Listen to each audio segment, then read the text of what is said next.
சென்னை மாநகரத்தில் விவசாய நிலத்தில் கலக்கும் கழிவுநீரால் விளைநிலத்தில் உள்ள கீரைகள் வீணாகி வருவதாக விவசாயி வேதனை தெரிவித்துள்ளார்.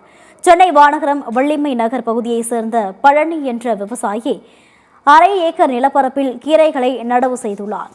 அங்கு அருகே உள்ள குடியிருப்புகளுக்காக அமைக்கப்பட்டுள்ள மழைநீர் வடிகால் வழியே செல்லும் கழிவுநீர் நிலத்தின் வழியே ஊடுருவி பழனியின் விவசாய நிலத்தில் தேங்கியுள்ளதாக கூறப்படுகிறது. இதனால் நிலம் கடும் பாதிக்கப்பட்டு கீரைகள் வீணாகி வருவதாக வேதனை தெரிவித்திருக்கும் பழனி, இது தொடர்பாக ஊராட்சி அலுவலரிடம் முறையிட்டும் எந்தவித நடவடிக்கையும் எடுக்கப்படவில்லை என ஆதங்கத்துடன் குற்றம் சுமத்தியுள்ளார். என்னுடைய விவசாய நிலத்தில் கந்தசாமி நகர் அணைக்கிலிருந்து கட்டப்பட்ட கால்வாயிலேருந்து வர கழிவுநீர் மழைநீர் வடிகால் கட்டப்பட்டாங்க. அதில் பார்த்திங்கன்னா கழிவுநீர் கலந்து என்னுடைய விவசாய நிலத்தில் மொத்தமாக அந்த கழிவுநீர் பாதிப்படைஞ்சு என்னுடைய செடி எல்லாமே கருகி போச்சு. இது தொடர்பாக மாநகரம் ஊராட்சி செக்ரட்டரி கிளர்க்கு அவர் திரு வெங்கடேசன் அவர்கிட்ட கம்ப்ளைண்ட் கொடுத்தேன்.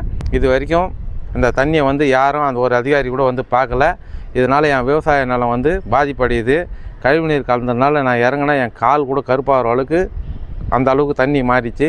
மண்ணோட தன்மையும் வேறு மாதிரி போயிடுது. என்னால் விவசாயம் பண்ண முடியாது. என்னோடய வாழ்வாதாரம் இந்த விவசாயத்தை நம்பி தான். இந்த தண்ணியை அப்புறப்படுத்தி தருமாறு நான் உங்களுக்கு தாழ்மையாக கேட்டுக்கிறேன்.